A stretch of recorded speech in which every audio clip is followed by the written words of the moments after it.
Serial वसुधा में आया जबरदस्त मोड़। क्या वसुधा बनेगी देव की राधा? टीवी सीरियल वसुधा में एक ऐसा धमाकेदार मोड़ आ चुका है जिसने दर्शकों को पूरी तरह से चौंका दिया है।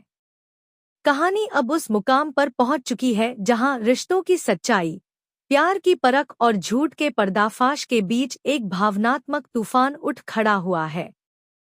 खास बात यह है कि अब देव, जिसने पहले वसुधा को गलत समझा था, अब सबके सामने न सिर्फ उससे माफी मांगने वाला है बल्कि उसे अपनी राधा के रूप में स्वीकार करने की बात भी करने वाला है। यह सब कैसे हुआ? दरअसल वसुधा की वापसी के बाद कहानी में कई नए उतार चढ़ाव देखने को मिले। एक ओर वह जन्माष्टमी के त्योहार को लेकर व्यस्त थी, तो दूसरी ओर उसकी आत्मा अंदर से बेहद टूटी हुई थी। उसे लग रहा था कि अब वह इस घर में ज्यादा दिन नहीं रुकेगी। इसी सोच के साथ उसने तय कर लिया था कि जन्माष्टमी के बाद वह सब कुछ छोड़कर चली जाएगी। जब उसके बाबा को इस बात का पता चलता है तो वह भावुक हो जाते हैं और उससे पूछते हैं, लाडो, क्या तू सच में हमेशा के लिए चली जाएगी?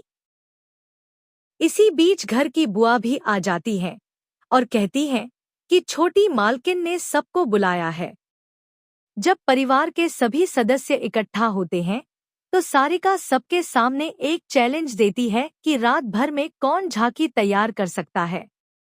सभी चुप हो जाते हैं, लेकिन वसुधा आगे आ जाती है। वह झांकी बनाने का बीड़ा उठा लेती है और बुआ उसकी मदद के लिए रुक जाती है। फिर दिव्या भी आ जाती है और तीनों मिलकर झांकी तैयार करने में जुट जाते हैं। रात भर काम करते करते दिव्या और बुआ तो सो जाती हैं, लेकिन वसुधा बिना थके झांकी पूरी करती है। इसी दौरान जब सभी थके हुए सो जाते हैं, दिव्या एक फोटो क्लिक करती है जिसमें वसुधा मेहनत करती दिखती है और सारिका सोफे पर सो रही होती है।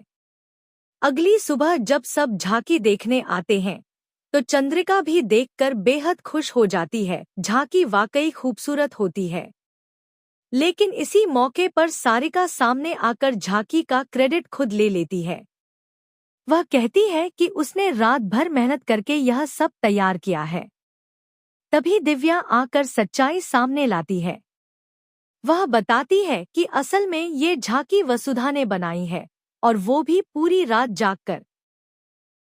जब सारिका उस पर सवाल उठाती है कि उसे ये कैसे पता, तब दिव्या वो फोटो दिखा देती है जिसमें सारी सच्चाई कैद होती है। चंद्रिका यह सब देखकर गुस्से से तमतमा उठती है और सारिका को डांटते हुए कहती है कि तुम्हें सबके सामने वसुधा से माफी मांगनी होगी। सारिका यह सुनकर झुंझला जाती है और सोचती है कि वह अब वसुधा को किसी न किसी तरह फंसा कर ही मानेगी।